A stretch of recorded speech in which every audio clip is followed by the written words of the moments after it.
हाँ जी, सब तो पहला मैं ਤੁਹਾਡਾ ਸਾਰਿਆਂ ਦਾ ਆਪਣੇ participants the department of technical education and industrial training Punjab ਵੱਲੋਂ ਮੇਰੇ ਅੱਜ ਦੇ ਲੈਕਚਰ ਵਿੱਚ ਤੁਹਾਡਾ ਸਾਰਿਆਂ ਦਾ ਸਵਾਗਤ ਕਰ ਰਹੀ ਹਾਂ। ਮੇਰਾ ਅੱਜ ਦਾ ਜਿਹੜਾ ਟੌਪਿਕ ਹੈ ਉਹ ਹੈ motives, sources of design inspiration and how to enlarge and reduction the motives। अपनी मैं थोड़ी जी थानू इंट्रोडक्शन देना चाहती हूँ। मैं सरकारी औद्योगिक सिखलाई संस्था अगमपुर श्री अनंतपुर साहब विखे as a sewing technology instructor काम कर रही हाँ। तो आओ असी गल करिए अज के टॉपिक बारे मोटिव। मोटिव की हुंदा है? अ motive is a design which is used as a decoration or as a part of an artistic pattern। Motive एक ऐसा डिजाइन हुंदा है जिहड़ा कि किसी चीज की सजावट वास्ते या फिर पैटर्न नू डिजाइन करन वास्ते वरतिया जाता है। अ motive is any element in a design. Motive है जिहड़ा वो डिजाइन दे विच एलिमेंट की तरह काम करता है। It is usually a repeated element but it does not have to be the case always. ਜਿਹੜਾ ਮੋਟਿਵ ਹੈ ਇਹ ਡਿਜ਼ਾਈਨ ਵਿੱਚ ਐਜ਼ ਅ ਐਲੀਮੈਂਟ ਕੰਮ ਕਰਦਾ ਹੈ। ਇਸ ਨੂੰ ਅਸੀਂ ਅਕਸਰ ਮੋਟਿਵ ਨੂੰ ਡਿਜ਼ਾਈਨਿੰਗ ਕਰਨ ਦੇ ਲਈ ਰਿਪੀਟ ਵੀ ਕਰ ਲੈਂਦੇ ਹਾਂ। ਜਿਵੇਂ ਕਿ ਫੋਟੋ ਵਿੱਚ ਤੁਸੀਂ ਦੇਖ ਰਹੇ ਹੋ ਇੱਕੋ ਹੀ ਮੋਟਿਵ ਹੈ ਔਰ ਇੱਕ ਮੋਟਿਵ ਨੂੰ ਅਸੀਂ ਚਾਰ ਜਗ੍ਹਾ ਤੇ ਯੂਜ਼ ਕੀਤਾ ਹੋਇਆ। ਇਟ ਮੀਨਸ ਕਿ ਇੱਥੇ ਮੋਟਿਵ ਦੀ ਰੈਪੀਟੀਸ਼ਨ ਹੋ ਰਹੀ ਹੈ। Motives are required for designing any art. ਕਿਸੇ ਵੀ ਕਲਾ ਨੂੰ ਸਜਾਉਣ ਦੇ ਲਈ डिजाइन करने के लिए मोटिव्स की जरूरत पैंदी है।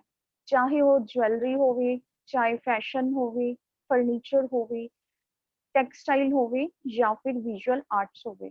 The motive can be an idea, an object और क्रिएटिविटी। मोटिव किसी भी तरह का आइडिया हो सकता है, कोई चीज हो सकती है या साडे अपने माइंड की अपनी क्रिएटिविटी हो सकती है। Or we can say a motive differs from a theme. So motive means a design that consists of a recurring shapes or colors, a theme। तो motive ਦਾ मतलब एक डिजाइन है जिसਦੇ ਵਿੱਚ ਕੀ ਅਲੱਗ-ਅਲੱਗ ਤਰ੍ਹਾਂ ਦੀਆਂ shapes, colors ਤੇ themes ਹੁੰਦੇ ਹਨ। Motive is a unit of design। A particular motive is used in every design that is selected by a designer। Motive unit the design ਦਾ ਹੀ ਇੱਕ unit ਹੈ। ਜਿਵੇਂ ਕਿ ਕੋਈ ਵੀ particular type ਦਾ ਜਿਹੜਾ motive ਹੈ ਉਸ ਨੂੰ ਅਸੀਂ ਹਰ ਤਰ੍ਹਾਂ ਦੇ design ਵਿੱਚ use ਕਰ ਸਕਦੇ ਹਾਂ ਜਿਸ ਨੂੰ ਕਿ designer ਨੇ select ਕੀਤਾ ਹੋਇਆ ਹੈ। So a designer should always art designer है नॉलेज होनी चाहिए चंगी तरह इस्तेमाल कर सके। It is the designer's responsibility to transfer with the help designer की ही जिम्मेवारी होती है कि वो अपने कॉन्सेप्ट ਨੂੰ ਦੇ ਵਿੱਚ ट्रांसलेट करे। ਜਿਹੜਾ ਰੈਫਰੈਂਸ ਮਟੀਰੀਅਲ ਹੈ ਉਹਦੇ ਨਾਲ ਉਸਨੂੰ ਕਿਵੇਂ ਉਸ ਪਲੇਟਫਾਰਮ ਤੇ ਲੈ ਕੇ ਆਉਂਦਾ ਜਿਸ ਵਿੱਚ ਕਿ ਉਸਨੇ ਡਿਜ਼ਾਈਨਿੰਗ ਕਰਨੀ ਹੁੰਦੀ ਹੈ। ਹੁਣ ਅਸੀਂ ਥੋੜੀ ਜਿਹੀ ਗੱਲ ਕਰਨਾ ਚਾਹਾਂਗੇ ਇੰਡੀਆ ਦੇ ਫੈਸ਼ਨ ਡਿਜ਼ਾਈਨਰਸ ਬਾਰੇ। ਇੰਡੀਆ ਵਿੱਚ ਬਹੁਤ ਸਾਰੇ ਫੇਮਸ ਡਿਜ਼ਾਈਨਰਸ ਕਰ ਰਹੇ ਆ in India retaining a fresh beauty, J.J. Valaya for traditional motifs and modern drapes, and Rajesh Pratap Singh for his years.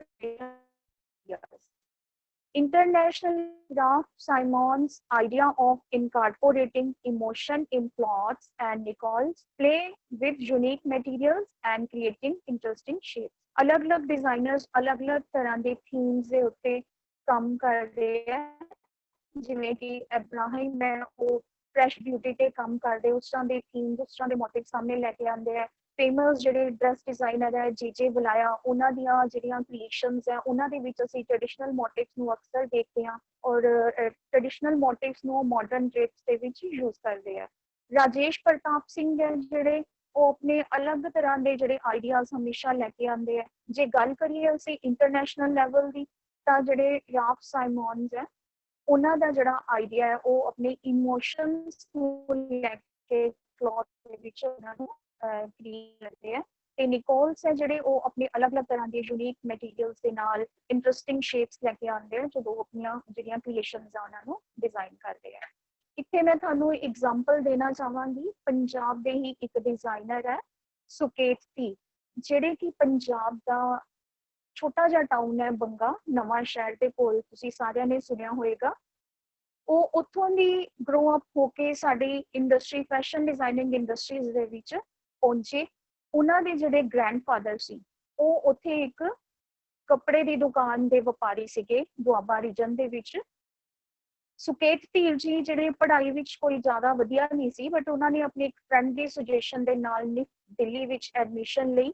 ਤਾਂ ਉਸ ਤੋਂ ਐਡਮਿਸ਼ਨ ਲੈ ਕੇ ਉਹਨਾਂ ਨੇ ਫੈਸ਼ਨ ਡਿਜ਼ਾਈਨਿੰਗ ਦਾ ਕੋਰਸ ਕੀਤਾ। ਉਸ ਤੋਂ ਬਾਅਦ ਉਹਨਾਂ ਨੇ 2010 ਵਿੱਚ ਆਪਣਾ ਇੱਕ ਬ੍ਰਾਂਡ ਲਾਂਚ ਕੀਤਾ, ਜਿਸ ਵਿੱਚ ਕਿ ਉਹਨਾਂ ਨੇ ਪੈਰਟਸ ਨੂੰ ਐਜ਼ ਅ ਮੋਟਿਵ ਯੂਜ਼ ਕੀਤਾ।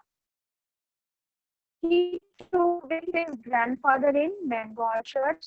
His grandfather's dressing sense had an impact on the patterns he worked with. ਉਹਨਾਂ ਦੇ ਦਿਲ ਦੇ ਉੱਤੇ, ਉਹਨਾਂ ਦੇ ਦਿਮਾਗ ਦੇ ਉੱਤੇ, ਉਹਨਾਂ ਦੇ ਦਾਦਾ ਜੀ ਦੀ ਜਿਹੜੀ ਡਰੈਸਿੰਗ ਸੈਂਸ ਸੀ ਉਹਦਾ ਗਹਿਰਾ ਪ੍ਰਭਾਵ ਸੀਗਾ। ਤੇ ਉਹਨਾਂ ਹੀ ਪੈਟਰਨ ਦੇ ਨਾਲ ਆਪਣੇ ਦਾਦਾ ਜੀ ਦੀ ਡਰੈਸਿੰਗ ਸੈਂਸ ਤੋਂ ਪ੍ਰਭਾਵਿਤ ਹੋ ਕੇ ਉਹਨਾਂ ਨੇ ਉਹਨਾਂ ਪੈਟਰਨਸ ਦੇ ਨਾਲ ਹੀ ਡਰੈਸ ਡਿਜ਼ਾਈਨਿੰਗ ਦੇ ਵਿੱਚ ਕੰਮ ਕੀਤਾ। ਹੁਣ ਅਸੀਂ ਗੱਲ ਕਰ ਰਹੇ ਹਾਂ ਕਿ ਮੋਟਿਵਸ ਨੂੰ ਇਨਲਾਰਜ ਤੇ ਰਿਡਕਸ਼ਨ ਕਰਨਾ ਕੀ ਹੁੰਦਾ ਹੈ। ਥੋੜੀ ਜਿਹੀ ਇੰਟਰੋਡਕਸ਼ਨ ਦੇਣਾ ਚਾਹਾਂਗੀ ਇਹਦੇ ਬਾਰੇ ਵਿੱਚ ਮੈਂ ਤੁਹਾਨੂੰ। The size of a motif plays an important role in fashion designing and textile designing. ਜਿਹੜਾ ਮੋਟਿਵ ਦਾ ਡਿਜ਼ਾਈਨ ਹੈ ਉਹ ਫੈਸ਼ਨ ਡਿਜ਼ਾਈਨਿੰਗ ਤੇ ਟੈਕਸਟਾਈਲ ਡਿਜ਼ਾਈਨਿੰਗ ਵਿੱਚ ਇੱਕ ਮਹੱਤਵਪੂਰਨ ਰੋਲ ਅਦਾ ਕਰਦਾ ਹੈ।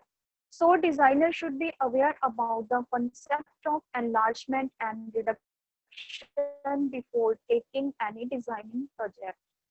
ਤਾਂ ਇਸ ਲਈ ਡਿਜ਼ਾਈਨਰ ਨੂੰ ਹਮੇਸ਼ਾ ਜਾਗਰੂਕ ਰਹਿਣਾ ਚਾਹੀਦਾ ਕਿ ਅਸੀਂ ਜਿਹੜਾ ਡਿਜ਼ਾਈਨ ਹੈ, ਐਨਲਾਰਜਮੈਂਟ ਹੁੰਦਾ ਉਹਨੂੰ ਵੱਡਾ ਕਰਨਾ, ਰਿਡਕਸ਼ਨ ਹੁੰਦਾ ਉਹਨੂੰ ਛੋਟਾ ਕਰਨਾ। ਕਿ ਜਿਹੜਾ ਮੋਟਿਵ ਹੈ ਉਸਨੂੰ ਅਸੀਂ ਵੱਡਾ ਕਿਵੇਂ ਕਰਨਾ ਤੇ ਛੋਟਾ ਕਿਵੇਂ ਕਰਨਾ, ਕਿਸੇ ਵੀ ਆਪਾਂ ਡਿਜ਼ਾਈਨਿੰਗ ਪ੍ਰੋਜੈਕਟ ਨੂੰ ਸ਼ੁਰੂ ਕਰਨ ਤੋਂ ਪਹਿਲਾਂ ਕਿ ਇਸ ਵਿੱਚ ਕਿਸ ਸਾਈਜ਼ ਦਾ ਸਾਡਾ ਮੋਟਿਵ ਯੂਜ਼ ਹੋਏਗਾ, ਇਹ ਬਹੁਤ ਜ਼ਿਆਦਾ ਜ਼ਰੂਰੀ ਚੀਜ਼ ਹੁੰਦੀ ਹੈ।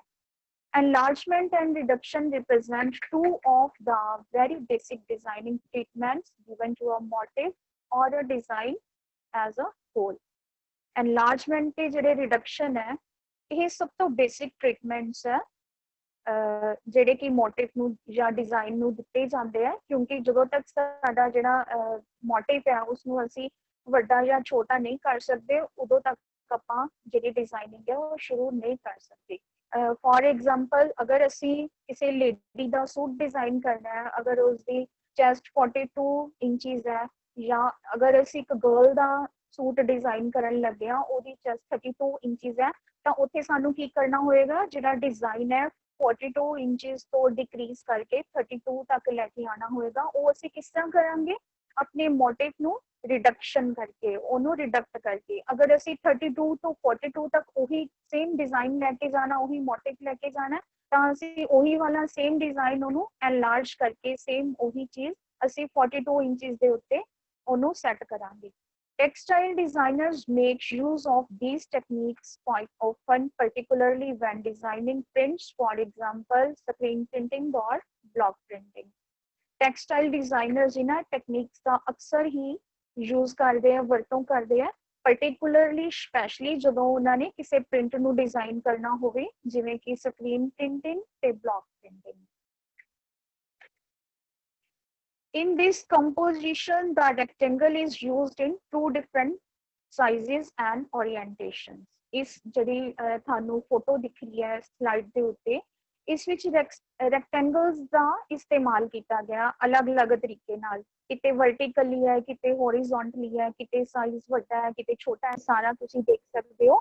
ਇਹ ਸਾਰਾ ਕਿਵੇਂ ਕੀਤਾ ਗਿਆ, रैक्टेंगल्स चीज इको ही है, मोटिव साडे कोल रैक्टेंगल ही है, बट उन्होंने एनलार्ज ते रिडक्ट करके ओदा अलग अलग तरीके नाल इस्तेमाल करके एक डिजाइन नु रूप दे दिता गया, डिजाइन दा रूप दे दिता गया। The bigger triangle has been reduced to half of its size. Also, the rectangles have different orientation. जिस तरह मैं ਤੁਹਾਨੂੰ ਦੱਸਿਆ, ਇੱਕ ਵੱਡੇ ਰੈਕਟੈਂਗਲ ਨੂੰ ਛੋਟਾ ਕਰ ਦਿੱਤਾ ਗਿਆ, ਉਹਦਾ ਹਾਫ ਸਾਈਜ਼ ਕਰ ਦਿੱਤਾ ਗਿਆ, ਤੇ ਜਿਹੜੇ ਬਾਕੀ ਹੈਗੇ ਉਹਨਾਂ ਨੂੰ ਵੀ ਅਲੱਗ-ਅਲੱਗ ਸਾਈਜ਼ਸ ਨਾਲ ਸੈੱਟ ਕੀਤਾ ਗਿਆ।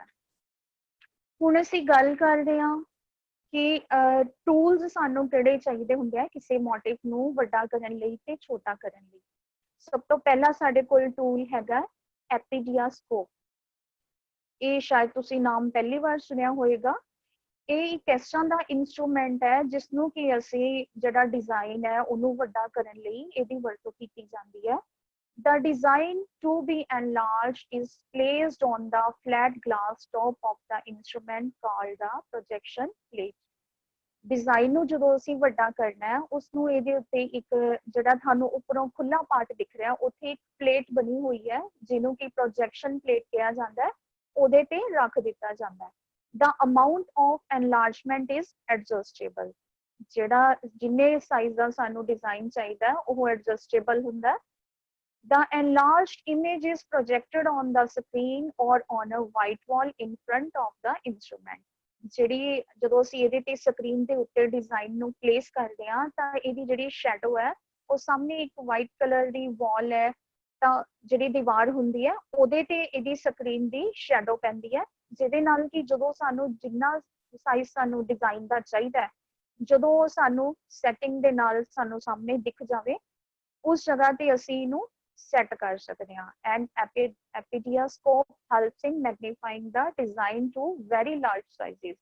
Once the desired size is achieved, a sheet is placed on the screen and the outline of the design can be traced very easily. ਜਦੋਂ ਸਾਨੂੰ ਆਪਣਾ ਮਨ ਚਾਹਿਆ ਸਾਈਜ਼ ਮਿਲ ਗਿਆ ਮੋਟਿਵ ਦਾ ਡਿਜ਼ਾਈਨ ਦਾ, ਤਾਂ ਜਿਹੜਾ ਸਕਰੀਨ ਦੇ ਉੱਤੇ ਅਸੀਂ ਸ਼ੀਟ ਪਲੇਸ ਕੀਤੀ ਹੋਈ ਹੈ ਤਾਂ ਅਸੀਂ ਉਹਨੂੰ ਆਊਟਲਾਈਨ ਕਰਕੇ ਉਸਦੇ ਡਿਜ਼ਾਈਨ ਨੂੰ ਬਹੁਤ ਅੱਛੀ ਤਰ੍ਹਾਂ ਟ੍ਰੇਸ ਕਰ ਸਕਦੇ ਹਾਂ।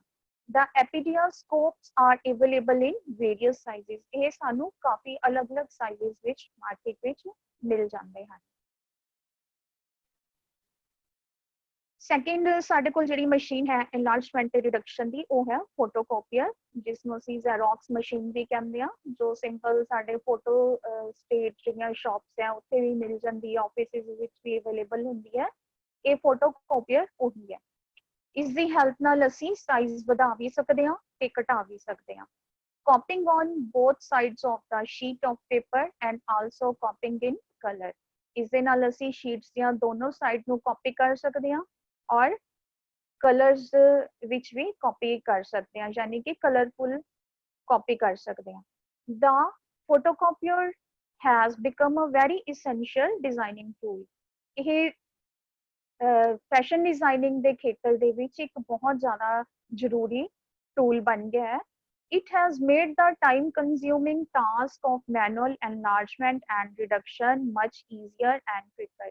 ਇਹਦੀ ਹੈਲਪ ਦੇ ਨਾਲ ਅਸੀਂ ਕਿਸੇ ਵੀ ਡਿਜ਼ਾਈਨ ਨੂੰ ਵੱਡਾ ਜਾਂ ਛੋਟਾ ਬਹੁਤ ਆਸਾਨੀ ਨਾਲ ਤੇ ਬਹੁਤ ਤੇਜ਼ੀ ਨਾਲ ਕਰ ਸਕਦੇ ਹਾਂ, ਜਿਸ ਨਾਲ ਕਿ ਸਾਡੇ ਟਾਈਮ ਦੀ ਬਚਤ ਹੁੰਦੀ ਹੈ, ਬਹੁਤ ਜ਼ਿਆਦਾ ਟਾਈਮ ਬਚ ਜਾਂਦਾ ਹੈ। It just takes seconds to reduce the size of a design from 10 by 8 to 5 by 4. ਅਗਰ ਅਸੀਂ ਕਿਸੇ ਵੀ ਡਿਜ਼ਾਈਨ ਨੂੰ ਰਿਡਿਊਸ ਕਰਨਾ ਹੈ ਜਾਂ ਵੱਡਾ ਕਰਨਾ ਹੈ ਤਾਂ ਇਹ ਸਿਰਫ ਕੁਝ ਕੁ ਸੈਕਿੰਡਸ ਦਾ ਹੀ ਟਾਈਮ ਲੈਂਦਾ ਹੈ। ਜਿਵੇਂ ਸਕਰੀਨ ਤੇ ਤੁਸੀਂ ਦੇਖ ਰਹੇ ਹੋ ਇਹਦੇ ਤੇ ਡਿਜੀਟਲ ਬਟਨਸ ਹੁੰਦੇ ਆ, ਸੈਟਿੰਗਸ ਹੁੰਦੀਆਂ, ਜਿਹੜੇ ਜਦੋਂ ਅਸੀਂ ਉਹਨਾਂ ਨੂੰ ਸੈਟਿੰਗਸ ਨੂੰ ਸੈੱਟ ਕਰਦੇ ਹਾਂ ਤਾਂ ਅਸੀਂ ਕਿਸੇ ਵੀ ਸਾਈਜ਼ ਨੂੰ ਉਹਦਾ ਹਾਫ ਵੀ ਕਰ ਸਕਦੇ ਹਾਂ। ਜਿਵੇਂ 10 ਬਾਈ 8 ਦਾ 5 ਬਾਈ 4 ਵਿੱਚ ਉਹਦਾ ਹਾਫ ਸਾਈਜ਼ ਹੋ ਗਿਆ, ਜਾਂ ਵਾਈਸ ਵਰਸਾ ਅਸੀਂ ਕਹਿ ਸਕਦੇ ਹਾਂ 5 ਬਾਈ 4 ਨੂੰ ਅਗਰ ਅਸੀਂ ਵਧਾਣਾ ਹੈ ਤਾਂ ਉਹਨੂੰ 10 ਬਾਈ 8 ਵਿੱਚ ਅਸੀਂ ਵਧਾ ਸਕਦੇ ਹਾਂ। ਹੁਣ ਅਸੀਂ ਗੱਲ ਕਰਦੇ ਹਾਂ ਸਾਡੀ ਥਰਡ ਟੈਕਨੀਕ ਹੈ ਜਿਹੜੀ ਹੈ ਮੈਨੂਅਲ ਟੈਕਨੀਕ ਆਫ ਐਨਲਾਰਜਮੈਂਟ। ਮੈਨੂਅਲੀ ਅਸੀਂ ਆਪਣੇ ਹੱਥ ਦੁਆਰਾ ਐਨਲਾਰਜਮੈਂਟ ਕਿਸੇ ਡਿਜ਼ਾਈਨ ਨੂੰ ਕਿਵੇਂ ਵੱਡਾ ਕਰ ਸਕਦੇ ਹਾਂ। A motif or a design can also be enlarged by manually to the desired amount. The following method is recommended. Motive ਜਾਂ ਡਿਜ਼ਾਈਨ ਨੂੰ ਅਸੀਂ ਮੈਨੂਅਲੀ ਆਪਣੇ ਜਿੱਦਾਂ ਦਾ ਸਾਡਾ ਮਤਲਬ ਜਿੰਨਾ ਕੁ ਡਿਜ਼ਾਇਰਡ ਅਮਾਉਂਟ ਹੈ, ਜਿੰਨਾ ਸਾਨੂੰ ਸਾਈਜ਼ ਚਾਹੀਦਾ ਉਹਦੇ ਹਿਸਾਬ ਨਾਲ ਅਸੀਂ ਉਹਨੂੰ ਵੱਡਾ ਕਰ ਸਕਦੇ ਹਾਂ। ਉਹਦੇ ਵਾਸਤੇ ਇੱਕ ਮੈਥਡ ਰਿਕਮੈਂਡ ਕੀਤਾ ਗਿਆ, ਸਿਫਾਰਿਸ਼ ਕੀਤਾ ਗਿਆ, ਜਿਹਦੇ ਵਿੱਚ ਆਪਾਂ ਕੀ ਕਰਾਂਗੇ, ਸਟੈਪ 1 ਦੇ ਵਿੱਚ enclose the design to be enlarged in a box। ਸਭ ਤੋਂ ਪਹਿਲਾਂ ਅਸੀਂ ਜਿਹੜਾ ਡਿਜ਼ਾਈਨ ਵੱਡਾ ਕਰਨਾ ਉਹਨੂੰ ਅਸੀਂ ਬਾਕਸ ਦੇ ਵਿੱਚ enclose ਕਰ ਦਾਂਗੇ, ਮਤਲਬ ਕਿ ਜੋੜ ਲਵਾਂਗੇ। The box should be made in such a way that the lines of the box touch the furthest points of the design। Box ਸਾਨੂੰ ਇਸ ਤਰ੍ਹਾਂ ਬਣਾਉਣਾ ਚਾਹੀਦਾ ਹੈ ਕਿ ਜਿਹੜੀਆਂ ਬਾਕਸ ਦੇ ਵਿੱਚ ਲਾਈਨਸ ਹੈ ਉਹ ਜਿਹੜਾ ਡਿਜ਼ਾਈਨ ਹੈ ਉਹਦੇ ਜਿਹੜੇ ਸਭ ਤੋਂ ਐਂਡ ਵਾਲੇ ਪੁਆਇੰਟਸ ਹੈ ਉਹਨਾਂ ਨੂੰ ਟੱਚ ਕਰੇ, ਯਾਨੀ ਕਿ ਜਿਹੜਾ ਸਾਡਾ ਡਿਜ਼ਾਈਨ ਹੈ ਉਹ ਪੂਰਾ ਸਾਡਾ ਬਾਕਸ ਦੇ ਵਿੱਚ ਕਵਰ ਹੋ ਜਾਵੇ। Thus you get a box exactly the size of the design to be enlarged। ਇਸ ਤਰ੍ਹਾਂ ਕਰਨ ਨਾਲ ਅਸੀਂ ਬਿਲਕੁਲ ਜਿਹੜਾ ਅਸੀਂ ਡਿਜ਼ਾਈਨ ਵੱਡਾ ਕਰਨਾ ਹੈ ਬਿਲਕੁਲ ਉਹੀ ਸਾਈਜ਼ ਅਸੀਂ ਪਾ ਸਕਦੇ ਹਾਂ ਜਿਸ ਨੂੰ ਕਿ ਆਪਾਂ ਨੇ ਵੱਡਾ ਕਰਨਾ ਹੈ।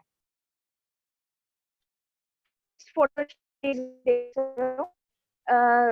ਇਸ ਡਿਜ਼ਾਈਨ ਨੂੰ ਆਪਾਂ ਨੇ ਜਿਵੇਂ ਮੈਂ ਤੁਹਾਨੂੰ ਦੱਸਿਆ ਕਿ ਬਾਕਸ ਦੇ ਵਿੱਚ ਅਸੀਂ ਇਸ ਨੂੰ ਕਰਨਾ ਹੈ, ਤਾਂ ਜਿਹੜੇ ਸਾਡੇ ਡਿਜ਼ਾਈਨ ਦੇ ਐਂਡ ਪੁਆਇੰਟਸ ਹੈ ਇਹਨਾਂ ਸਾਰਿਆਂ ਨੂੰ ਟੱਚ ਕਰਦੇ ਹੋਏ ਅਸੀਂ ਇੱਕ ਬਾਕਸ ਬਣਾਇਆ ਤੇ ਉਸ ਡਿਜ਼ਾਈਨ ਨੂੰ ਅਸੀਂ ਐਨਕਲੋਜ਼ ਕਰ ਲਿਆ, ਬਾਕਸ ਦੇ ਵਿੱਚ ਜੋੜ ਦਿੱਤਾ।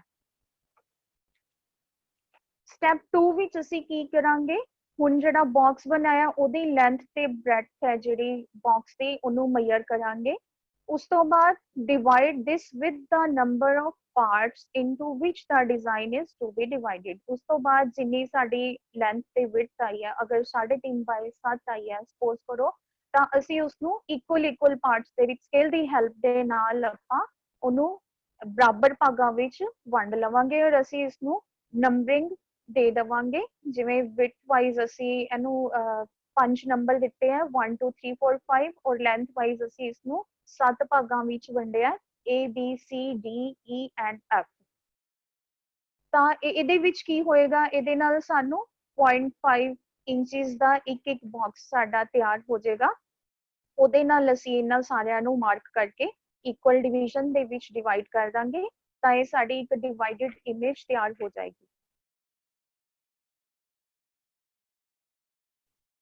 ਉਸ ਤੋਂ ਬਾਅਦ ਅਸੀਂ ਕੀ ਕਰਨਾ ਹੈ, ਪੁਆਇੰਟਸ ਜਿਵੇਂ ਮੈਂ ਤੁਹਾਨੂੰ ਦੱਸਿਆ A B C D E F ਦੇ ਦਿੱਤੇ, ਉਸ ਤੋਂ ਬਾਅਦ 1 2 3 4 5 ਦੇ ਦਿੱਤਾ। ਫਿਰ ਆਪਾਂ ਜਿਹੜਾ ਡਿਜ਼ਾਈਨ ਹੈ, measure the breadth of the design and divide it into the convenient number of divisions। Suppose the breadth is 2.5 inches and we decide to divide into 5 parts, then we divide 2.5 inch by 5 which gives us 0.5 inches। So we mark points on the upper and lower sides of the box and the number them as 1 2 3 4 5। ਤਾਂ ਇਹ ਸਾਡੇ ਕੋਲ ਇੱਕ divided image ਤਿਆਰ ਹੋ ਗਈ। As far as possible, the divisor should give us a whole number so that the marking the points become convenient। ਇਹ number ਅਸੀਂ ਇਸ ਲਈ ਦਿੱਤੇ ਹੈ ਤਾਂ ਜੋ ਜਦੋਂ ਅਸੀਂ ਡਿਜ਼ਾਈਨ ਨੂੰ ਵੱਡਾ ਕਰਨਾ ਹੈ ਤਾਂ ਉਹਦੇ ਲਈ ਸਾਨੂੰ ਆਸਾਨੀ ਰਹੇ। ਜਿਵੇਂ ਕਿ ਸਾਡੇ ਕੋਲ A ਤੋਂ ਲੈ ਕੇ 1 ਤੱਕ ਇੱਕ ਖਾਨਾ ਤਿਆਰ ਹੋ ਗਿਆ, B ਤੋਂ 2 ਤੱਕ ਦੂਜਾ ਖਾਨਾ ਤਿਆਰ ਹੋ ਗਿਆ ਜਿਨ੍ਹਾਂ ਨੂੰ ਗ੍ਰਿਡ ਬੋਲਦੇ ਆ, C ਤੋਂ ਲੈ ਕੇ 3 ਤੱਕ ਤੀਜਾ ਗ੍ਰਿਡ, D ਤੋਂ 4 ਤੱਕ ਅਗਲਾ ਗ੍ਰਿਡ, ਉਸ ਤੋਂ ਬਾਅਦ E to 5। ਇਹ ਸਾਡੇ ਕੋਲ ਅਲੱਗ-ਅਲੱਗ ਗ੍ਰਿਡ ਤਿਆਰ ਹੋ ਗਏ। ਹੁਣ ਅਸੀਂ ਕੀ ਕਰਾਂਗੇ, ਜਦੋਂ ਅਸੀਂ ਡਿਜ਼ਾਈਨ ਨੂੰ ਵੱਡਾ ਕਰਨਾ ਹੈ, ਦੇਖੋ ਇਹਦੇ ਵਿੱਚ ਫੋਟੋ ਵਿੱਚ ਦੇਖੋ ਜਦੋਂ ਅਸੀਂ ਐਨਲਾਰਜ ਗ੍ਰਿਡ ਕਰਨਾ ਹੈ ਤਾਂ ਅਸੀਂ ਉਸ ਖਾਨੇ ਨੂੰ ਤਿਆਰ ਕਰ ਲਿਆ। ਪਹਿਲਾਂ ਉਹ ਵਾਲਾ ਡਿਜ਼ਾਈਨ ਸੀ ਜਿਸ ਨੂੰ ਅਸੀਂ ਵੱਡਾ ਕਰਨਾ ਸੀ, ਉਹਦਾ ਐਸਟੀਮੇਟ ਲਿਆ। ਹੁਣ ਇਹਦੇ ਵਿੱਚ ਅਸੀਂ ਕੀ ਕੀਤਾ ਕਿ ਉਹ ਜਿਹੜਾ ਜਿੰਨਾ ਸਾਈਜ਼ ਸਾਨੂੰ ਚਾਹੀਦਾ ਉਹ ਅਸੀਂ ਇੱਕ ਖਾਲੀ ਖਾਨਾ ਤਿਆਰ ਕਰ ਲਿਆ ਜਿਹਦੇ ਵਿੱਚ ਅਸੀਂ ਨੰਬਰਿੰਗ ਦੇ ਦਿੱਤੀ ਸੇਮ ਵੇ ਨਾਲ 1 ਤੋਂ 5 ਤੱਕ ਤੇ ਲੈਂਥ ਵਾਈਜ਼ ਦਿੱਤੀ ਹੈ A to F ਤੱਕ। ਤਾਂ ਇਹ ਸਾਡੇ ਕੋਲ ਇੱਕ ਖਾਨਾ ਤਿਆਰ ਹੋ ਗਿਆ। ਸਟੈਪ 4 ਦੇ ਵਿੱਚ ਅਸੀਂ ਕੀ ਕਰਾਂਗੇ, ਜਦੋਂ ਸਾਡੇ ਕੋਲ ਗ੍ਰਿਡ ਵਾਲਾ ਬਾਕਸ ਤਿਆਰ ਹੋ ਗਿਆ ਤਾਂ ਅਸੀਂ ਉਹਨੂੰ ਡਰਾ ਕਰਨਾ ਸ਼ੁਰੂ ਕਰਾਂਗੇ। ਜਿਸ ਤਰ੍ਹਾਂ ਕਿ ਸਾਡਾ ਪਹਿਲਾ ਜਿਹੜਾ ਡਿਜ਼ਾਈਨ ਸੀ ਸੇਮ ਉਹੀ ਚੀਜ਼ ਅਸੀਂ ਉਸੇ ਗ੍ਰਿਡ ਵਿੱਚ ਤਿਆਰ ਕਰਨੀ ਹੈ, ਉਸੇ ਖਾਨੇ ਦੇ ਵਿੱਚ ਤਿਆਰ ਕਰਨੀ ਹੈ। ਜਿਵੇਂ ਕਿ A ਤੋਂ 1 ਤੱਕ ਲੈ ਕੇ ਇਹਦੇ ਵਿੱਚ ਜਿਵੇਂ 2 ਪੱਤੀਆਂ ਬਣੀਆਂ ਹੋਈਆਂ ਤਾਂ ਦੂਜੇ ਵਾਲੇ ਬਾਕਸ ਵਿੱਚ ਵੀ ਅਸੀਂ ਜਦੋਂ ਅਸੀਂ ਡਿਜ਼ਾਈਨ ਵੱਡਾ ਕਰਨਾ ਉਹਦੇ ਵਿੱਚ ਵੀ ਅਸੀਂ 2 ਪੱਤੀਆਂ ਹੀ ਬਣਾਵਾਂਗੇ।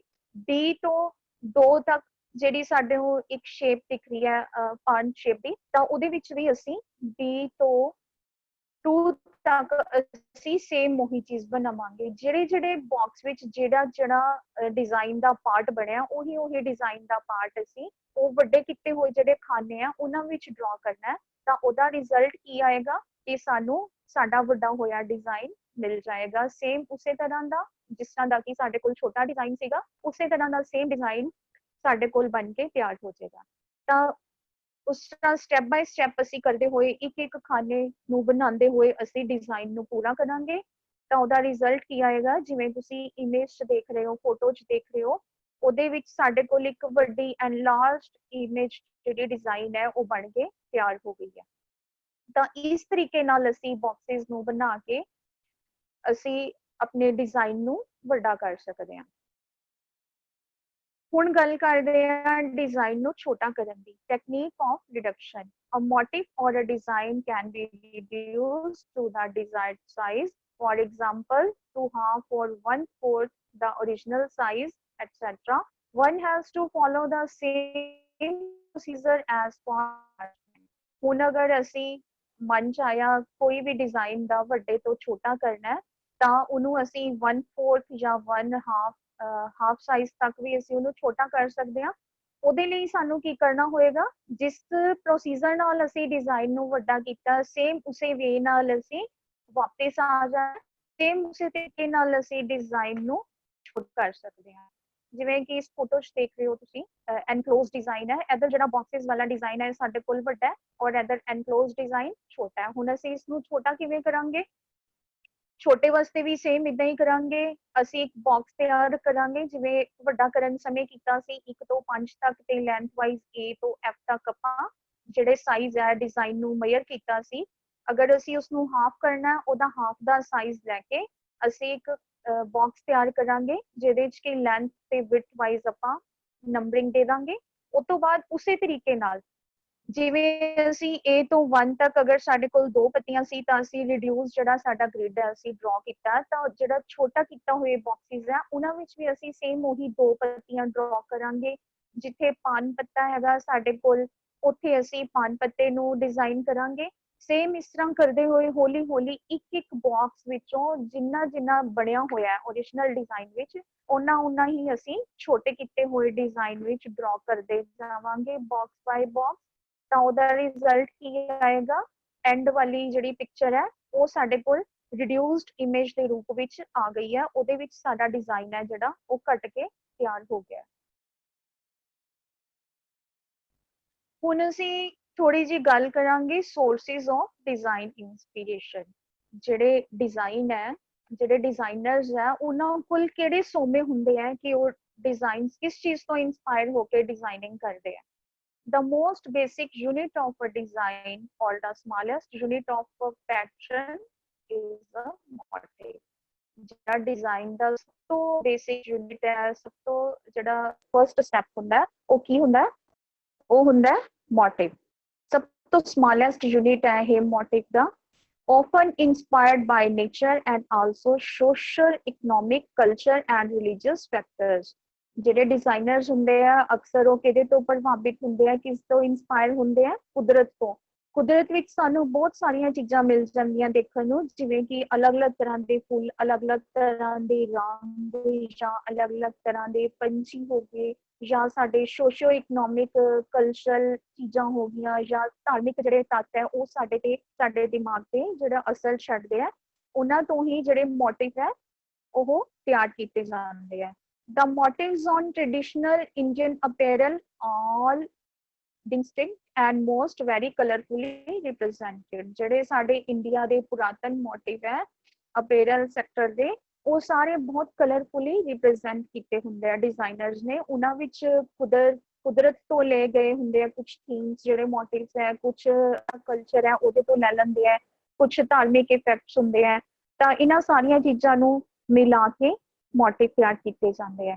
Part of the Indian fashion regime since ancient time when kings ruled the country, these motifs are often also a representation of the different styles from an era gone by.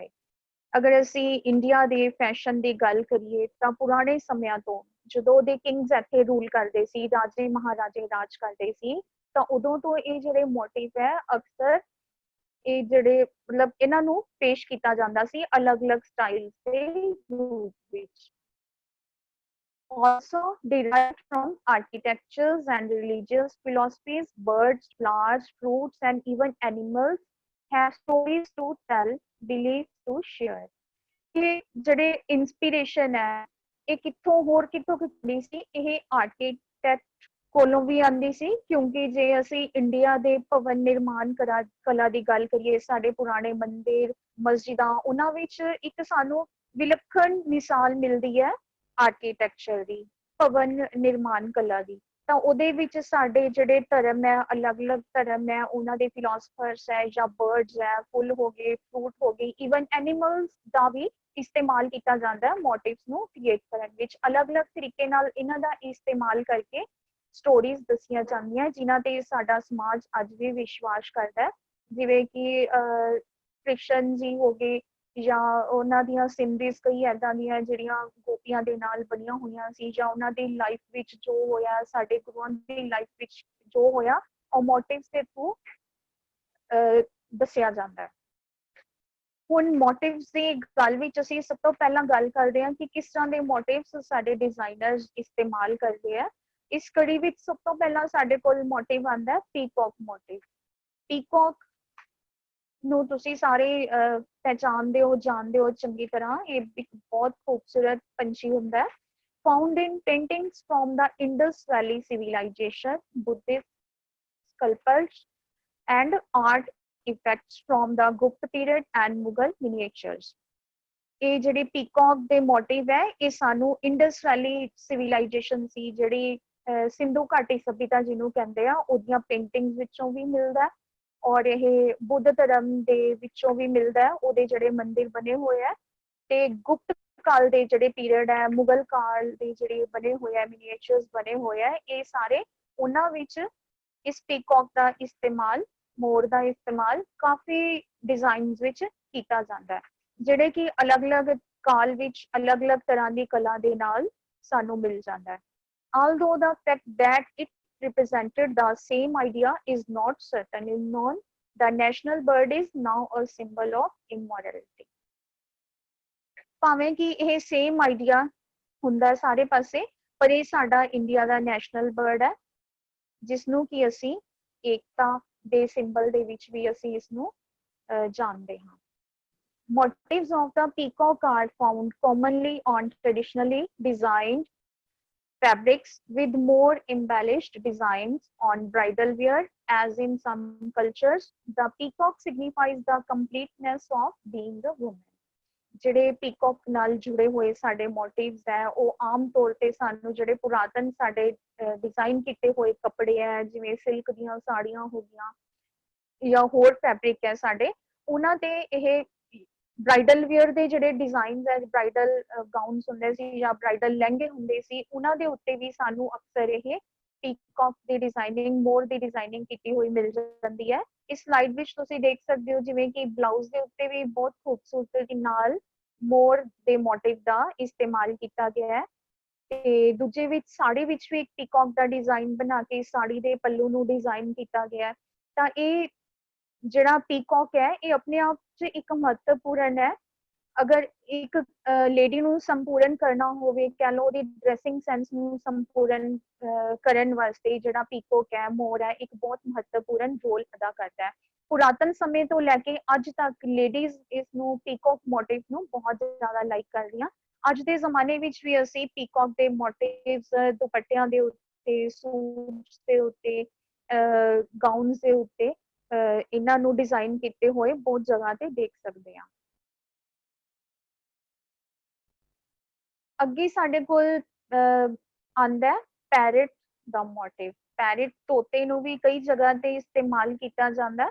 Symbolizing passion and courtship, a motif of a parrot is commonly found in artwork telling the story of Lord Krishna and his lover Radha, a tale well recited in Hindu epics and sagas. ਜਿਵੇਂ ਕਿ ਹੁਣੇ ਮੈਂ ਤੁਹਾਨੂੰ ਦੱਸਿਆ इस parrot का इस्तेमाल कई तरह के मोटिव्स किया जाता है, जिवें कि भगवान जिहड़े कृष्ण है ते उन्हां दे जिहड़े साथी सी राधा, उन्हां दियां जिहड़ियां स्टोरीज है उन्हां नूं दस्सण दे विच काफ़ी सारियां सीनरीज दे विच इहदा इस्तेमाल किया जाता है। ये एक तरह के पैशन का सिंबल है।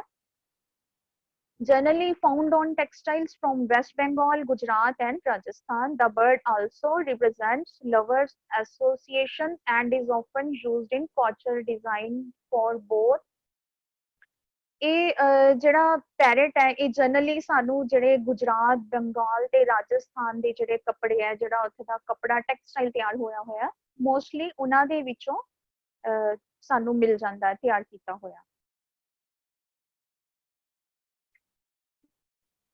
अगला मोटिव है जी साडे कोल गूज और हंसा मोटिव। हंस जिसनों आपां हंस कहंदे आ ओ वाला motive, a representation of spiritual purity।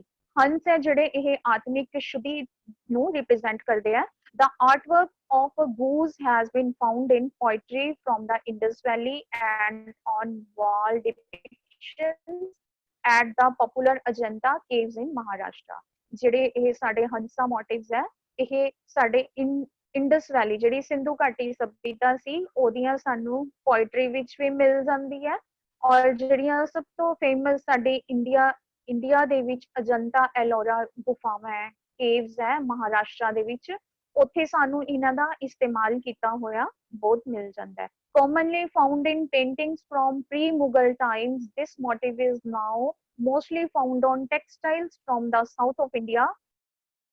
ਇਹ commonly ਆਮ ਤੌਰ ਤੇ ਸਾਨੂੰ ਮੁਗਲ ਕਾਲ ਦੀਆਂ ਜਿਹੜੀਆਂ ਜਾਂ ਮੁਗਲ ਕਾਲ ਤੋਂ ਪਹਿਲਾਂ ਵਾਲੀਆਂ ਜਿਹੜੇ ਟਾਈਮ ਸੀਗੇ ਉਹਨਾਂ ਦੇ ਵਿੱਚ ਵੀ ਇਹ ਕੱਪੜਿਆਂ ਦੇ ਉੱਤੇ ਸਾਊਥ ਇੰਡੀਆ ਦੇ ਵਿੱਚ ਸਾਨੂੰ ਮਿਲ ਜਾਂਦਾ ਇਸਦਾ ਇਸਤੇਮਾਲ ਕੀਤਾ ਹੋਇਆ। ਔਰ ਇੱਕ ਕਸੌਟੀ ਜਿਹੜੀ ਕਢਾਈ ਆ ਉਹਦੇ ਵਿੱਚ ਵੀ ਇਸਦਾ ਬਹੁਤ ਇਸਤੇਮਾਲ ਕੀਤਾ ਜਾਂਦਾ ਹੈ। ਕਸੌਟੀ ਕਢਾਈ इसदे उत्ते कीती हुई बहुत सोहनी लगदी है।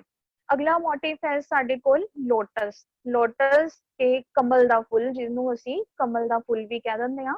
The motif of the kamal or the lotus flower is one of the most popular motifs used in Indian art and textiles। ਇਹ ਇੱਕ ਸਭ ਤੋਂ ਜ਼ਿਆਦਾ ਹਰਮਨ ਪਿਆਰਾ ਮੋਟਿਵ ਹੈ ਸਾਡੇ ਇੰਡੀਆ ਦੇ ਭਾਰਤ ਦੀ ਕਲਾ ਤੇ ਟੈਕਸਟਾਈਲ ਵਿੱਚ। A symbol of the eternal order of the union of earth, water and sky, it represents the power of life। ਇਹ ਇੱਕ ਸਿੰਬਲ ਹੈ ਯੂਨੀਅਨ ਆਫ ਅਰਥ ਦਾ, ਪਾਣੀ ਦਾ ਤੇ ਸਕਾਈ ਦਾ। ਇਹ ਜਿਹੜੀ ਲਾਈਫ ਹੈ ਸਾਡੀ ਜੀਵਨ ਹੈ ਉਹਦੀ ਸ਼ਕਤੀ ਨੂੰ ਰਿਪਰੈਜ਼ੈਂਟ ਕਰਦਾ। The flower is represented with both its opening and closing petals, indicating the ups and downs of the life and the revamping of one's characteristics। ਇਹਦੀਆਂ ਜਿਹੜੀਆਂ ਫੁੱਲ ਦੀਆਂ ਦੋਨੋਂ ਤਰ੍ਹਾਂ ਦੀਆਂ ਚੀਜ਼ਾਂ ਇਸਤੇਮਾਲ ਡਿਜ਼ਾਈਨਿੰਗ ਦੇ ਵਿੱਚ ਕੀਤੀਆਂ ਜਾਂਦੀਆਂ। ਜਦੋਂ ਇਸ ਦੀਆਂ ਕਲੀਆਂ ਹੁੰਦੀਆਂ ਜਿਹੜੀਆਂ ਖੁੱਲੀਆਂ ਹੋਈਆਂ ਵੀ ਇਸਤੇਮਾਲ ਕੀਤੀਆਂ ਜਾਂਦੀਆਂ ਮੋਟਿਵਸ ਦੇ ਵਿੱਚ, ਯਾਨੀ ਕਿ ਇਹ ਫੁੱਲ ਖਿਲਿਆ ਹੋਇਆ ਵੀ ਇਸਤੇਮਾਲ ਕੀਤਾ ਜਾਂਦਾ। ਜਦੋਂ ਨਹੀਂ ਖਿਲਿਆ ਹੁੰਦਾ ਬੰਦ ਹੋ ਜਾਂਦਾ ਹੈ, ਇਹਨੂੰ ਦੋਨੋਂ ਤਰ੍ਹਾਂ ਨਾਲ ਮੋਟਿਵਸ ਦੇ ਵਿੱਚ ਇਸਤੇਮਾਲ ਕੀਤਾ ਜਾਂਦਾ ਹੈ। There are various forms of lotus motifs like Astadal Padma 8 petal motif to the Satadal 100 petal motif। ਇਹਨੂੰ ਅਲੱਗ-ਅਲੱਗ ਤਰੀਕਿਆਂ ਨਾਲ ਅਲੱਗ-ਅਲੱਗ ਫਾਰਮਸ ਦੇ ਵਿੱਚ ਯੂਜ਼ ਕੀਤਾ ਜਾਂਦਾ ਹੈ, ਜਿਵੇਂ ਕਿ ਅਸਤਾਦਲ ਪਦਮਾ ਤੇ 8 ਜਿਹੜੀਆਂ ਕਲੀਆਂ ਵਾਲਾ ਫੁੱਲ to the Satadal 100 petal motif। 100 petals ਜਿਹੜੀਆਂ ਯਾਨੀ ਕਿ 100 ਕਲੀਆਂ ਵਾਲੇ ਫੁੱਲ ਨੂੰ ਵੀ ਐਜ਼ ਅ ਮੋਟਿਵ ਯੂਜ਼ ਕੀਤਾ ਜਾਂਦਾ ਹੈ। It also symbolizes prosperity and material wealth associated closely with the Indian goddess Lakshmi। ਇਹਨੂੰ ਖੁਸ਼ੀ ਦਾ ਪ੍ਰਤੀਕ ਮੰਨਿਆ ਜਾਂਦਾ ਹੈ, ਖੁਸ਼ੀ ਦਾ ਸਿੰਬਲ ਮੰਨਿਆ ਜਾਂਦਾ ਹੈ, ਮੈਟੀਰੀਅਲ ਦਾ ਯਾਨੀ ਕਿ ਸਾਡੀ ਜਿਹੜੀ ਸਾਡੀ ਫਾਈਨੈਂਸ਼ੀਅਲ ਵੈਲਥ ਹੁੰਦੀ ਹੈ, ਪੈਸੇ ਨਾਲ ਜੁੜੀ ਹੋਈ ਖੁਸ਼ੀ ਹੋਗੀ। ਔਰ ਇਹਨੂੰ ਇੰਡੀਅਨ ਜਿਹੜੀ ਗੋਡੈਸ ਹੈ ਸਾਡੇ ਲక్ష్ਮੀ ਜੀ ਹੈ ਇੰਡੀਅਨ ਗੋਡੈਸ, ਉਹਨਾਂ ਦੇ ਨਾਲ ਵੀ ਇਹਨਾਂ ਨੂੰ ਐਸੋਸੀਏਟ ਕੀਤਾ ਜਾਂਦਾ। ਅੱਗੇ ਹੈ ਸਾਡੇ ਕੋਲ ਮੋਟਿਵ ਮੈਂਗੋ ਮੋਟਿਵ। ਮੈਂਗੋ ਯਾਨੀ ਕਿ ਅੰਬ ਨੂੰ ਵੀ ਅਲੱਗ-ਅਲੱਗ ਤਰੀਕਿਆਂ ਨਾਲ ਇਸ ਨੂੰ ਡਿਜ਼ਾਈਨਿੰਗ ਦੇ ਵਿੱਚ ਯੂਜ਼ ਕੀਤਾ ਜਾਂਦਾ ਹੈ। The motif of a mango, commonly called paisley or मैनकोलाम in Sanskrit and ambi in Punjabi.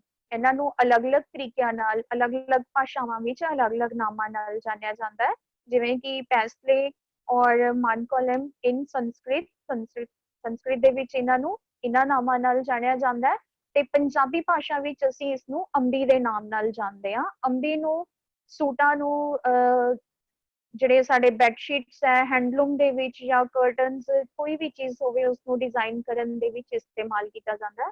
is found on a wide variety of Indian textiles. Considered as a symbol of fertility, it is done in various textile arts such as chikankari embroidery from Lucknow or kantha embroidery from Bengal.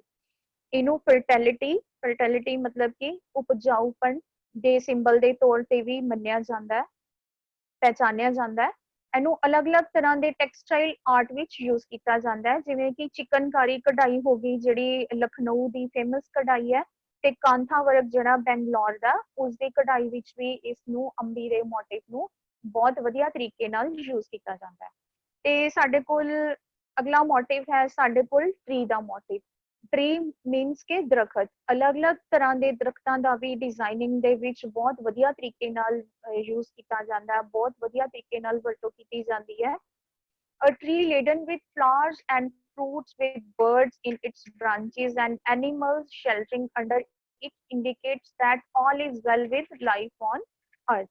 ਇੱਕ ਦਰਖਤ ਜਿਹਦੇ ਉੱਤੇ ਕਿ ਫੁੱਲ ਵੀ ਲੱਗੇ ਹੋਏ ਹੈ, ਉਸਦੇ ਉੱਤੇ ਫਲ ਵੀ ਲੱਗੇ ਹੋਏ ਹੈ, ਤੇ ਪੰਛੀ ਵੀ ਇਸ ਦੀਆਂ ਟਾਹਣੀਆਂ ਉੱਤੇ ਬੈਠੇ ਹੋਏ ਹੈ, ਤੇ ਉਹਦੇ ਦਰਖਤ ਦੇ ਨੀਚੇ ਐਨੀਮਲਸ ਜਾਨਵਰ ਵੀ ਬੈਠੇ ਹੋਏ ਆ ਉਹਦੀ ਛਾਂ ਵਿੱਚ। ਇਸ ਤਰ੍ਹਾਂ ਦੇ ਮੋਟਿਵਸ ਕਈ ਚੀਜ਼ਾਂ ਤੇ ਸਾਨੂੰ ਮਿਲ ਜਾਣਗੇ, ਜਿਹਦਾ ਮਤਲਬ ਹੁੰਦਾ ਜਿਹੜਾ ਕਿ ਸਾਨੂੰ ਇੰਡੀਕੇਟ ਕਰਦਾ all is well, ਮਤਲਬ ਕਿ ਸਭ ਕੁਝ ਅੱਛਾ ਹੈ, ਸਭ ਕੁਝ ਵਧੀਆ ਹੈ ਵਿਦ ਲਾਈਫ। ਮਨੁੱਖ ਦੀ ਲਾਈਫ ਦੇ ਨਾਲ ਸਭ ਕੁਝ ਧਰਤੀ ਉੱਤੇ ਵਧੀਆ ਚੱਲ ਰਿਹਾ ਹੈ। ਇਹ ਜਿਹੜਾ ਦਰਖਤ ਦਾ ਮੋਟਿਵ ਹੈ ਇਹ ਇਸ ਚੀਜ਼ ਨੂੰ ਰਿਪਰੈਜ਼ੈਂਟ ਕਰਦਾ ਹੈ। A shank or a shell symbolizes the sounds of the cosmic space, and elephant denotes power, and Rudraksh, a bead associated with Indian deity Shiva, denotes an aesthetic charm. ਇੱਥੇ ਅਲੱਗ-ਅਲੱਗ ਚੀਜ਼ਾਂ ਬਾਰੇ ਦੱਸਿਆ ਗਿਆ, ਜਿਹੜਾ ਸ਼ੰਖ ਜਾਂ ਸ਼ੈਲ ਹੈ ਉਹ ਕਾਸਮਿਕ ਸਪੇਸ, ਜਿਹੜੀਆਂ ਸਾਡੀਆਂ ਅਲੱਗ-ਅਲੱਗ ਤਰ੍ਹਾਂ ਦੀਆਂ ਧੁਨਾਂ ਹੁੰਦੀਆਂ ਉਹਨਾਂ ਨੂੰ ਸਿੰਬਲਾਈਜ਼ ਕਰਦੇ ਆ। ਜਿਹੜਾ ਐਲੀਫੈਂਟ ਹੈ ਜਦੋਂ ਅਸੀਂ ਉਹਨੂੰ ਯੂਜ਼ ਕਰਦੇ ਹਾਂ ਮੋਟਿਵ ਦੇ ਵਿੱਚ ਤਾਂ ਉਹ ਪਾਵਰ ਨੂੰ ਸ਼ੋ ਕਰਦਾ, ਪਾਵਰ ਨੂੰ ਸਿੰਬਲਾਈਜ਼ ਕਰਦਾ। ਰੁਦਰਾਕਸ਼ ਸ਼ਿਵ ਜੀ ਨੂੰ ਇੰਡੀਕੇਟ ਕਰਦਾ। The motifs surfaced on Indian textiles are many, with each representative of a meaning which many believe to emanate a vibe on the society. ਇਸ ਜਿਹੜੇ ਸਾਰੇ ਅਲੱਗ-ਅਲੱਗ ਤਰ੍ਹਾਂ ਦੇ ਮੋਟਿਵਸ ਹੈ ਇਹ ਇੰਡੀਅਨ ਟੈਕਸਟਾਈਲਸ ਦੇ ਵਿੱਚ ਬਹੁਤ ਮਤਲਬ ਮੀਨਿੰਗਫੁਲ, ਬਹੁਤ ਅਰਥ ਭਰਪੂਰ ਛਾਪ ਛੱਡ ਕੇ ਜਾਂਦੇ ਆ, ਜਿਨ੍ਹਾਂ ਦਾ ਸਾਨੂੰ ਅਲੱਗ-ਅਲੱਗ ਤਰੀਕੇ ਨਾਲ ਅਲੱਗ-ਅਲੱਗ ਮੈਸੇਜ ਆਉਂਦਾ ਹੈ, ਜਿਨ੍ਹਾਂ ਦੀ ਹੈਲਪ ਲੈ ਕੇ ਸਾਡੇ ਡਿਜ਼ਾਈਨਰਸ ਇਹਨਾਂ ਮੋਟਿਵਸ ਦੀ ਵਰਤੋਂ ਕਰਦੇ ਆ। ਹੁਣ ਅਸੀਂ ਗੱਲ ਕਰਦੇ ਹਾਂ ਕਿ ਡਿਜ਼ਾਈਨਰਸ ਜਿਹੜੇ ਥੀਮਸ ਦੇ ਥਰੂ ਮੋਟਿਵਸ ਦੀ ਡੇਲੀ ਲਾਈਫ ਦੇ ਵਿੱਚ ਕਿਸ ਤਰ੍ਹਾਂ ਵਰਤੋਂ ਕਰਦੇ ਆ। ਸਭ ਤੋਂ ਫਰਸਟ ਸਟੈਪ ਥੀਮ ਹੁੰਦਾ ਹੈ, ਜਿਵੇਂ ਅੱਜ ਕੱਲ ਸਾਡੀ ਲਾਈਫ ਦੇ ਹਰ ਫੰਕਸ਼ਨ ਵਿੱਚ ਹਰ ਚੀਜ਼ ਵਿੱਚ ਥੀਮਸ ਦੀ ਵਰਤੋਂ ਕੀਤੀ ਜਾਂਦੀ ਹੈ। ਉਹ ਥੀਮ ਜਿਹੜਾ ਹੁੰਦਾ ਉਹ ਥੀਮ ਕਿੱਥੋਂ ਪੈਦਾ ਹੁੰਦਾ ਹੈ? ਥੀਮ ਕਿਸੇ ਅੱਗੇ ਮੋਟਿਵ ਤੋਂ ਪੈਦਾ ਹੁੰਦਾ ਹੈ। ਜਦੋਂ ਤੱਕ ਥੀਮ ਬੇਸ, ਜਿਵੇਂ ਅੱਜ ਕੱਲ ਮੈਰਿਜਸ ਹੋ ਰਹੀਆਂ, ਵੈਡਿੰਗਸ ਹੋ ਰਹੀਆਂ, ਤਾਂ ਉਹਨਾਂ ਵਿੱਚ ਥੀਮ ਦੇ ਪਿੱਛੇ ਮੋਟਿਵਸ ਦੇ ਕੰਮ ਕਰ ਰਹੇ ਹੁੰਦੇ ਆ। ਹੁਣ ਮੈਂ ਤੁਹਾਨੂੰ ਥੋੜੀਆਂ ਜਿਹੀ ਐਗਜ਼ਾਮਪਲਸ ਦੇਣਾ ਚਾਹਾਂਗੀ ਕਿ ਡਿਜ਼ਾਈਨਰਸ ਇਹਨਾਂ ਥੀਮਸ ਦੀ ਵਰਤੋਂ ਕਿਵੇਂ ਕਰਦੇ ਆ। ਜਿਵੇਂ ਜੇ ਅਸੀਂ ਗੱਲ ਕਰੀਏ ਕਿ ਅਗਰ ਅਸੀਂ ਕਿਸੇ ਸ਼ੋਪੀਸ ਦੀ ਗੱਲ ਕਰ ਰਹੇ ਹਾਂ ਜਿਨ੍ਹਾਂ ਦੀ ਹੈਲਪ ਨਾਲ ਅਸੀਂ ਆਪਣੇ ਘਰ ਜਾਂ ਆਫਿਸ ਨੂੰ ਜਾਂ ਕਿਸੇ ਵੀ ਹੋਰ ਚੀਜ਼ ਨੂੰ, ਜਿਵੇਂ ਮਿਊਜ਼ੀਅਮਸ ਹੁੰਦੇ ਆ ਉਹਨਾਂ ਨੂੰ ਡੈਕੋਰੇਟ ਕੀਤਾ ਜਾਂਦਾ, ਤਾਂ ਉਹਨਾਂ ਦੇ ਵਿੱਚ ਜਿਵੇਂ ਅਸੀਂ ਇਸ ਫੋਟੋ ਨੂੰ ਦੇਖ ਸਕਦੇ ਹਾਂ, ਇਹਦੇ ਵਿੱਚ ਇੱਕ ਬਾਜ ਦਾ ਡੈਕੋਰੇਸ਼ਨ ਪੀਸ ਹੈ ਜਿਹਦੇ ਵਿੱਚ ਕਿ ਡਿਜ਼ਾਈਨਰ ਨੇ ਬਾਜ ਨੂੰ ਡਿਜ਼ਾਈਨ ਕਰਕੇ ਬਹੁਤ ਵਧੀਆ ਜਿਹੜਾ ਸਾਡਾ ਸ਼ੋ ਪੀਸ ਬਣਾਇਆ ਹੋਇਆ। ਤੇ ਉਸ ਤੋਂ ਬਾਅਦ ਦੂਜੇ ਵਿੱਚ ਸਾਡੇ ਕੋਲ ਇੱਕ ਜਿਹੜੀ ਤਲਵਾਰ ਹੈ ਜਿਸ ਨੂੰ ਲੜਨ ਦੇ ਵਿੱਚ ਜਿਹਦਾ ਪ੍ਰਯੋਗ ਕੀਤਾ ਜਾਂਦਾ ਹੈ, ਉਸਨੂੰ ਡਿਜ਼ਾਈਨਰ ਨੇ ਡਿਜ਼ਾਈਨ ਕੀਤਾ ਔਰ ਉਹਦੇ ਉੱਤੇ ਜਿਹੜੇ ਫੁੱਲਾਂ ਦਾ ਇਸਤੇਮਾਲ ਕਰਕੇ ਉਹਨੂੰ ਬਹੁਤ ਖੂਬਸੂਰਤੀ ਨਾਲ ਡਿਜ਼ਾਈਨ ਕੀਤਾ ਹੋਇਆ। ਉਸ ਤੋਂ ਬਾਅਦ ਜੁਐਲਰੀ ਡਿਜ਼ਾਈਨਰਸ ਹੈ ਜਿਹੜੇ ਉਹ ज्वेलरी ਦੇ ਵਿੱਚ ਮੋਟਿਵਸ ਨੂੰ ਬੜੀ ਖੂਬਸੂਰਤੀ ਨਾਲ ਡਿਜ਼ਾਈਨ ਕਰਦੇ ਹੋ। ਜਿਵੇਂ ਫਰਸਟ ਪਿਕ ਵਿੱਚ ਤੁਸੀਂ ਦੇਖਿਆ, ਇਹਦੇ ਵਿੱਚ ਇੱਕ ਗੋਡੈਸ ਦੀ ਫੋਟੋ ਬਣੀ ਹੋਈ ਹੈ ਇਸ ਨੈਕਲੇਸ ਦੇ ਵਿੱਚ, ਔਰ ਇਹਦੇ ਈਅਰਿੰਗਸ ਦੇ ਉੱਤੇ ਵੀ ਇਸ ਮੋਟਿਵ ਦਾ ਯੂਜ਼ ਕੀਤਾ ਗਿਆ ਵਿਦ ਪੀਕੌਕਸ। ਔਰ ਸੈਕਿੰਡ ਵਾਲੇ ਸੈੱਟ ਦੇ ਵਿੱਚ ਵੀ ਲਾਰਡ ਦੀ ਵਰਤੋਂ ਕੀਤੀ ਗਈ ਹੈ, ਔਰ ਅਲੱਗ-ਅਲੱਗ ਤਰ੍ਹਾਂ ਦੇ ਜਿਹੜੇ ਮੈਂਗੋ ਮੋਟਿਵਸ ਹੈ ਇਹਨਾਂ ਦਾ ਇਸਤੇਮਾਲ ਕਰਕੇ ਕਰਦੇ ਹੋਏ ज्वेलरी ਨੂੰ ਡਿਜ਼ਾਈਨਿੰਗ ਦਿੱਤੀ ਗਈ ਹੈ। ਇਹਨਾਂ ਸਾਰੇ ਮੋਟਿਵਸ ਜਿਹੜੇ ਮੈਂ ਤੁਹਾਨੂੰ ਦੱਸਿਆ, ਇਹਨਾਂ ਦਾ ਇਸਤੇਮਾਲ ਸਾਡੇ ਹੈਂਡਲੂਮ ਵਿੱਚ ਵੀ ਹੁੰਦਾ ਹੈ। ਹੈਂਡਲੂਮ ਵਿੱਚ ਸਾਡੇ ਘਰਾਂ ਵਿੱਚ ਵਿਛਾਉਣ ਵਾਲੀਆਂ ਬੈੱਡਸ਼ੀਟਸ ਆ ਜਾਂਦੀਆਂ, ਜਿਵੇਂ ਤੁਸੀਂ ਦੇਖ ਰਹੇ ਹੋ ਕਿ ਇਹਨਾਂ ਬੈੱਡਸ਼ੀਟਸ ਵਿੱਚ ਪੀਕੌਕ ਦਾ ਇਸਤੇਮਾਲ ਕੀਤਾ ਗਿਆ ਮੋਟਿਵ ਦੇ ਵਿੱਚ, ਔਰ ਦੂਜੇ ਵਿੱਚ ਰਾਧਾ ਕ੍ਰਿਸ਼ਨ ਜੀ ਦਾ ਇਸਤੇਮਾਲ ਕੀਤਾ ਗਿਆ। ਇਸ ਤੋਂ ਬਿਨਾਂ ਸਾਡੇ ਹੋਰ ਘਰ ਵਿੱਚ ਯੂਜ਼ ਹੋਣ ਵਾਲੀਆਂ ਚੀਜ਼ਾਂ ਜਿਹੜੀਆਂ ਹੈਂਡਲੂਮ 'ਚ ਆਉਂਦੀਆਂ, ਜਿਵੇਂ ਕੁਸ਼ਨ ਕਵਰਸ ਹੋ ਗਏ, ਤਾਂ ਇਹਨਾਂ ਵਿੱਚ ਜਿਵੇਂ ਲੀਵਸ ਦਾ ਇਸਤੇਮਾਲ ਕੀਤਾ ਗਿਆ, ਅਲੱਗ-ਅਲੱਗ ਤਰੀਕਿਆਂ ਨਾਲ ਇਹਨਾਂ ਨੂੰ ਡੈਕੋਰੇਟ ਕੀਤਾ ਗਿਆ। ਸਭ ਤੋਂ ਜ਼ਿਆਦਾ ਇਸਤੇਮਾਲ ਇਹਨਾਂ ਮੋਟਿਵਸ ਦਾ ਸਾਡੀ ਜਿਹੜੀ ਇੰਡੀਆ ਦੀ ਭਵਨ ਨਿਰਮਾਣ ਕਲਾ ਹੈ ਇਹਨਾਂ ਦੇ ਵਿੱਚ ਕੀਤਾ ਜਾਂਦਾ ਸੀਗਾ।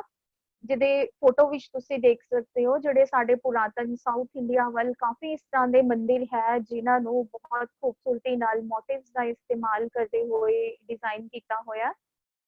ਇਹਨਾਂ ਸਾਰਿਆਂ ਨੂੰ ਤੁਸੀਂ ਦੇਖ ਸਕਦੇ ਹੋ। ਇਸ ਤੋਂ ਬਿਨਾਂ ਜਿਹੜੇ ਫਰਨੀਚਰ ਵਿੱਚ ਪੁਰਾਣੇ ਜਿਹੜੇ ਮੁਗਲ ਕਾਲ ਜਾਂ ਸਾਡੇ ਸਾਡੇ ਪੰਜਾਬ ਦੇ, ਸਾਡੇ ਭਾਰਤ ਦੇ ਪੁਰਾਣੇ ਰਾਜੇ ਮਹਾਰਾਜੇ ਹੁੰਦੇ ਸੀਗੇ, ਉਹ ਇਹਨਾਂ ਦੇ ਬਹੁਤ ਸ਼ੌਕੀਨ ਹੁੰਦੇ ਸੀ, ਤਾਂ ਉਹ ਆਪਣੇ ਫਰਨੀਚਰ ਨੂੰ ਵੀ ਮੋਟਿਵਸ ਦੇ ਨਾਲ ਡਿਜ਼ਾਈਨ ਕਰਵਾਉਂਦੇ ਹੁੰਦੇ ਸੀ। ਫਰਨੀਚਰ ਚਾਹੇ ਉਹ ਸਾਡਾ ਸੋਫਾ ਹੁੰਦਾ ਸੀ, ਜਾਂ ਅਰਾਊਂਡ ਚੇਅਰ ਹੁੰਦੀ ਸੀ, ਜਾਂ ਫਿਰ ਬੈਡਰੂਮ ਵਿੱਚ ਇਸਤੇਮਾਲ ਕਰਨ ਵਾਲਾ, ਜਾਂ ਲੇਡੀਜ਼ ਦਾ ਡਰੈਸਿੰਗ ਟੇਬਲ ਦੇ ਸ਼ੀਸ਼ੇ ਤੋਂ ਲੈ ਕੇ ਅਲਮਾਰੀਆਂ, ਬੈੱਡ, ਸਾਈਡ ਟੇਬਲਸ, ਇਵਨ ਟੈਲੀਫੋਨਸ ਜਾਂ ਸਾਡੇ ਸਾਈਡ ਲੈਂਪਸ ਜਾਂ ਪਾਰਟੀਸ਼ਨਸ ਜਿਹੜੀਆਂ ਹੁੰਦੀਆਂ ਸੀ, ਇੱਥੋਂ ਤੱਕ ਉਹਨਾਂ ਵਿੱਚ ਵੀ ਮੋਟਿਵਸ ਦਾ ਇਸਤੇਮਾਲ ਕਰਕੇ ਉਹਨਾਂ ਦੀ ਜਿਹੜੀ ਰਾਜੇ ਮਹਾਰਾਜਿਆਂ ਨੂੰ ਉਹ ਵਧੀਆ ਫਰਨੀਚਰ ਪ੍ਰੋਵਾਈਡ ਕੀਤਾ ਜਾਂਦਾ ਸੀ। ਇਸ ਤੋਂ ਬਿਨਾਂ ਸਾਡੇ ਮੰਦਿਰਾਂ ਦੇ ਜਿਹੜੀਆਂ ਛੱਤਾਂ ਹੁੰਦੀਆਂ ਸੀ, ਮੰਦਿਰਾਂ, ਗੁਰਦੁਆਰੇ, ਮਸਜਿਦਾਂ, ਇਹਨਾਂ ਦੇ ਜਾਂ ਚਰਚ ਹੋ ਗਏ, ਇਹਨਾਂ ਦੇ ਦਰਵਾਜ਼ਿਆਂ ਉੱਤੇ ਵਾਲ ਪੇਂਟਿੰਗਸ ਹੁੰਦੀਆਂ ਸੀ। ਇਹ ਤੁਸੀਂ ਦੇਖ ਸਕਦੇ ਹੋ, ਰਾਧਾ ਕ੍ਰਿਸ਼ਨ ਜੀ, ਸਰਸਵਤੀ ਜੀ, ਹੋਰ ਕਈ ਏਦਾਂ ਦੇ ਦੇਵੀ ਦੇਵਤਾ ਸੀਗੇ ਜਿਨ੍ਹਾਂ ਦਾ ਇਸਤੇਮਾਲ ਇਹਨਾਂ ਦੇ ਵਿੱਚ ਕੀਤਾ ਜਾਂਦਾ ਸੀ। ਇਸ ਪੇਂਟਿੰਗ ਵਿੱਚ ਵੀ ਤੁਸੀਂ ਦੇਖ ਸਕਦੇ ਹੋ, ਇੱਕ ਫੇਮਸ ਸਾਡੇ ਪੁਰਾਣੇ ਰਾਜੇ ਸੀ, ਉਹਨਾਂ ਦੀ ਪੇਂਟਿੰਗਸ ਬਣਾਈ ਗਈ ਹੈ। ਔਰ ਅੱਜ ਕੱਲ ਤਾਂ ਸਾਡੇ ਵੈਡਿੰਗਸ ਵਿੱਚ ਵੀ ਇਹਦਾ ਥੀਮਸ ਦਾ, ਮੋਟਿਵਸ ਦਾ ਇਸਤੇਮਾਲ ਕੀਤਾ ਜਾਂਦਾ ਹੈ। ਫੋਟੋਗ੍ਰਾਫੀ ਦੇ ਵਿੱਚ ਵੀ, ਜਿਵੇਂ ਕਿ ਤੁਸੀਂ ਇਸ ਸਲਾਈਡ ਵਿੱਚ ਦੇਖ ਸਕਦੇ ਹੋ, ਜਿਵੇਂ ਬ੍ਰਾਈਡ ਆਉਂਦੀ ਹੈ ਜਦੋਂ ਪੰਡਾਲ ਦੇ ਵਿੱਚ ਆਉਂਦੀ ਹੈ, ਉਹ ਅਲੱਗ-ਅਲੱਗ ਤਰੀਕੇ ਦੇ ਮੋਟਿਵਸ ਦੇ ਨਾਲ, ਅਲੱਗ-ਅਲੱਗ ਤਰੀਕਿਆਂ ਨਾਲ ਉਹਨੂੰ ਮਤਲਬ ਵਧੀਆ ਤਰੀਕੇ ਨਾਲ ਉਸਨੂੰ ਪੰਡਾਲ ਵਿੱਚ ਲਿਆਇਆ ਜਾਂਦਾ ਹੈ। ਤਾਂ ਜਿਹੜੇ ਮੋਟਿਵਸ ਹੈ ਇਹ ਸਾਡੀ ਲਾਈਫ ਦੇ ਹਰ ਜਗ੍ਹਾ ਤੇ ਇਸਤੇਮਾਲ ਕੀਤੇ ਜਾਂਦੇ ਆ। ਤਾਂ ਇੱਥੋਂ ਤੁਹਾਨੂੰ ਇਹਦੀ ਇੰਪੋਰਟੈਂਸ ਪਤਾ ਲੱਗ ਗਈ ਹੋਏਗੀ ਕਿ ਸਾਡੇ ਲਾਈਫ ਦੇ ਵਿੱਚ ਮੋਟਿਵਸ ਦੀ ਕਿੰਨੀ ਵਰਤੋਂ ਕੀਤੀ ਜਾਂਦੀ ਆ। ਹਰ ਇੱਕ ਸਾਡੇ ਲਾਈਫ ਦੇ ਜਿਹੜੀ ਸਟੇਜ ਹੈ ਉਹਦੇ ਤੇ ਮੋਟਿਵਸ ਨੂੰ ਅਸੀਂ ਕਦੇ ਵੀ ਇਗਨੋਰ ਨਹੀਂ ਕਰ ਸਕਦੇ। ਤਾਂ ਮੈਨੂੰ ਉਮੀਦ ਹੈ ਕਿ ਤੁਹਾਨੂੰ ਇਹ ਸਾਰਾ ਕੁਝ ਸਮਝ ਆਇਆ ਹੋਏਗਾ ਤੇ ਤੁਸੀਂ ਮੋਟਿਵ ਨੂੰ ਵੱਡਾ ਕਰਨਾ ਤੇ ਛੋਟਾ ਕਰਨਾ ਵੀ ਜ਼ਰੂਰ ਸਿੱਖਿਆ ਹੋਏਗਾ, ਤੇ ਸੋਰਸਿਸ ਆਫ ਡਿਜ਼ਾਈਨ ਇੰਸਪੀਰੇਸ਼ਨ ਬਾਰੇ ਵੀ ਤੁਹਾਨੂੰ ਜ਼ਰੂਰ ਸਮਝ ਆਈ ਹੋਏਗੀ। ਹੁਣ ਮੈਂ ਆਪਣੇ ਲੈਕਚਰ ਦੀ ਸਮਾਪਤੀ ਕਰਦੇ ਹੋਏ ਤੁਹਾਡੇ ਸਾਰਿਆਂ ਦਾ ਥੈਂਕਸ ਕਰਦੀ ਹਾਂ ਕਿ ਤੁਸੀਂ ਆਪਣਾ ਪ੍ਰੀਸ਼ੀਅਸ ਟਾਈਮ ਮੈਨੂੰ ਦੇ ਕੇ ਮੇਰੇ ਲੈਕਚਰ ਨੂੰ ਅਟੈਂਡ ਕੀਤਾ। Thank you so much.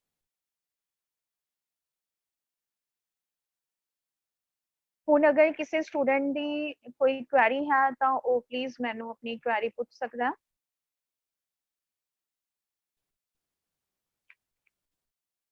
ਜਾਂ ਫਿਰ ਤੁਸੀਂ ਮੈਨੂੰ ਸਕਰੀਨ ਤੇ ਦਿੱਤੇ ਹੋਏ ਨੰਬਰ ਤੇ ਕੰਟੈਕਟ ਕਰ ਸਕਦੇ ਹੋ, ਮੈਨੂੰ ਈਮੇਲ ਕਰ ਸਕਦੇ ਹੋ।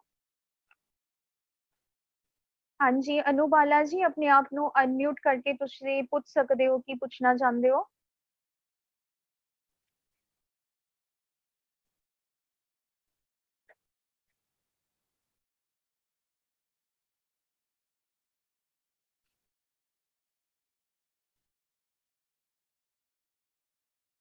ਹਾਂਜੀ, ਐਨੀ ਪਾਰਟਿਸਪੈਂਟ।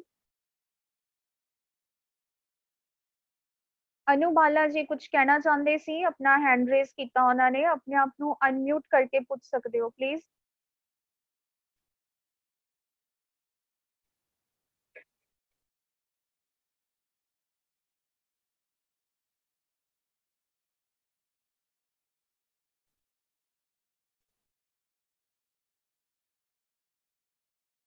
ਸਰ ਆਈ ਥਿੰਕ ਕਿਸੇ ਦੀ ਕੋਈ ਕੁਐਰੀ ਨਹੀਂ ਆ, ਆਪਾਂ ਹੁਣ ਸੈਸ਼ਨ ਨੂੰ ਵਾਈਂਡ ਅਪ ਕਰ ਲੈਂਦੇ ਆ।